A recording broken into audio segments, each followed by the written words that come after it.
Si entra come in un ventre, caldo, umido, il verde abbraccia, assoluto.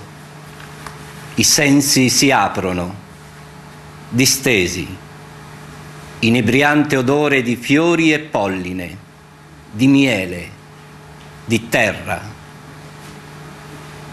È questo il segreto. Gli occhi carezzano le foglie, innumerevoli, aperte, pronte a venerare il sole e l'acqua. Il vento è alto, morbido, ondeggia le foglie e trascina lontano cinguettii, ronzii e rumore di passi. È questo il segreto.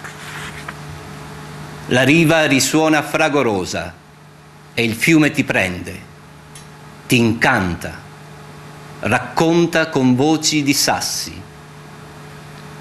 Ti sporgi, ti specchi e questo è il segreto.